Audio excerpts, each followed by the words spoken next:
तर खंडणी प्रकरणामध्ये जामिनासाठी अर्ज केल्याचं वाल्मिक कराड याच्या वकिलांनी म्हटलेलं आहे। तर सध्या कराडला मकोका कोर्टामध्ये नेण्यात आलेला आहे। वाल्मिक कराडवर मकोका लावण्यात आलेला आहे आणि हत्येच्या सहभागासंदर्भात चौकशी करायची आहे। वाल्मिक कराडवर हत्येचा कट रचल्याचा आरोप असल्याचं देखील एसआयटीने म्हटलंय।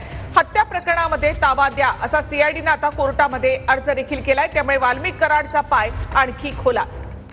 सीआयडीचे अधिकारी आता मकोका कोर्टामध्ये दाखल झालेले आपण बघतोय। 10 दिवसांची कोठडी मागितलेली होती अशी माहिती ज्या वकिलांनी दिली आणि त्यानंतर वाल्मिक कराडवर मकोका लावून हत्येच्या गुन्ह्यामध्ये एसआयटीने कोर्टाकडे आता कोठडी मागितली आहे। हत्येचा कट रचल्याचा कराडवर आरोप आहे आणि एसआयटीने कोर्टाकडे या संदर्भातला अर्ज केलेला आहे। खंडणी प्रकरणामध्ये न्यायालयीन कोठडी झाल्यानंतर एसआयटीने मकोका कोर्टामध्ये धाव घेतली। मकोका कोर्टात एसआयटीने हत्या प्रकरणामध्ये कराडच्या कोठडीसाठी अर्ज दाखल केलेला आहे।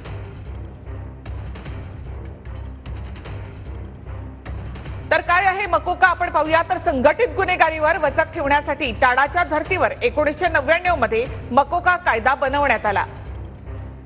परवानगीचा अर्ज मकोका कायदा कलम 23(1) नुसार पोलीस महानिरीक्षक दर्जाच्या अधिकाऱ्यांकडे पाठवला जातो।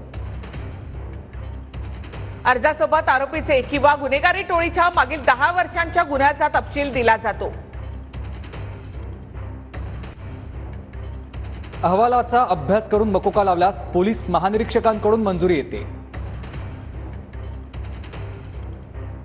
तर सदर परवानगी मिळाल्यानंतरच मकोका अंतर्गत कारवाई केली जाते।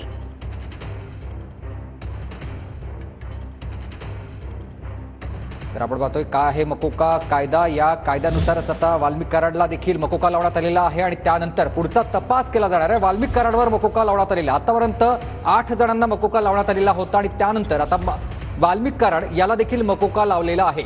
विशेष म्हणजे हत्येच्या कटाचा आरोप वाल्मिक कराड याच्यावर ठेवण्यात आलेला आहे आणि या संदर्भामध्ये एसआयटी आणि सीआयडी कडून त्याचा ताबा मागितला जातोय। सीआयडीचे अधिकारी आता मकोका कोर्टामध्ये दाखल झालेले आहेत। वाल्मिक कराडवर मकोका लावण्यात आलेला आहे, त्यामुळे आता पोलिसांना तपास करण्यासाठी आणखी काही मुदत मिळणार आहे।